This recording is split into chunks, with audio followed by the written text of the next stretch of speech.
So I decided to upgrade my compound miter saw. I've got a little 7¼ inch cobalt that I do most of my small projects with. I think it's time for me to upgrade. I'm doing more woodwork the older I get. I'm trying to get out of my other business.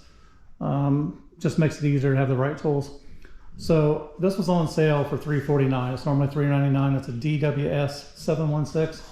It came with a free stand. The stand was $149.99, so I couldn't pass it up. So basically I bought this one. I'm gonna do an unboxing, set it up. If there's any problems unboxing, setting it up, that way you know what you're gonna get when you open up the box.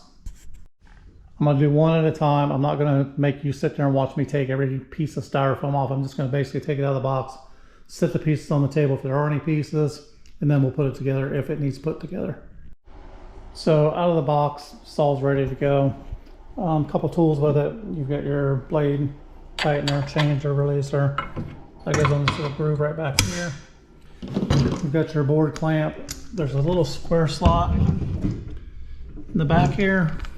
This hook's underneath of that. That's over top, so that's how your board tightener sits in. Then you got your discharge bag. If you're going to use a vacuum with it, don't really need it, but this basically just goes on the back. Sits back there to catch your dust. So super easy. Take it out of the box, ready to use. Plug it in, start sawing. This was at Lowe's. I'm not sure how long the sale's going to last, but if you watch this video within the next couple weeks and you're in the market for a new saw, new stand comes with it for free. So let's go ahead and open up the stand and see what it takes to put it together and see what it takes to mount the saw to the stand and whether I'm going to keep the stand or not. This is how it came out of the box. So the stand itself is one piece, 2 brackets to go into the saw, and 5 bolts. So basically what we're going to do is we're going to find our model here. I got a 716. We're going to put it in position 1. So 1 is the long screw head on the bottom. So the screw goes underneath the here, up through, and into the feet of the saw. If you have a different model like the 718, you do it number 3, and you would actually drop the bolt down through the top of the saw into the bottom, put the nut on the bottom of this. So what I did is I just propped up the side with a 2x8 and another piece of scrap wood I had. That will give me enough room to put the feet underneath of it and bolt them down. So I'm not going to make you watch me do that. Basically put the carriage bolts in the way it shows, depending on your model number again, and then tighten them up. So I've got the first side on. I basically just spaced it to where it was pretty much even. If you get it crooked on there, your saw's going to sit sideways on the stand, so you don't want that to happen. Probably have to tweak it a little bit once I actually get it on the stand. But one other thing to note is there is a front and back to these. So make sure you put the front to the front of the saw. So now that the feet are on there, I'm going to open up the stand. There are release tabs in here for each leg. Screw release.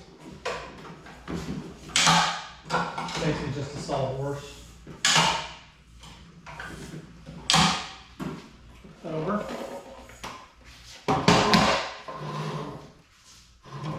The DeWalt name is in the front, so I would assume it's the front, even though it probably doesn't matter. I'm going to put this on. I'm going to pull these handles right here. When I pick this up, so I'm going to pull the handle back. I'm going to put the front end first. I'm going to tilt it back and then release the clamps onto the back of it.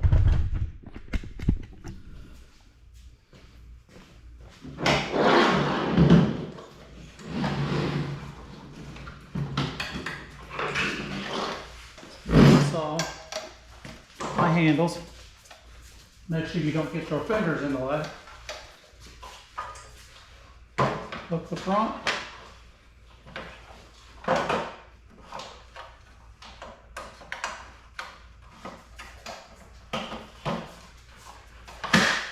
And that should click into place. Before you just let go, visually inspect and make sure your front clips got connected, because if you miss those, it's going to tip right off the back.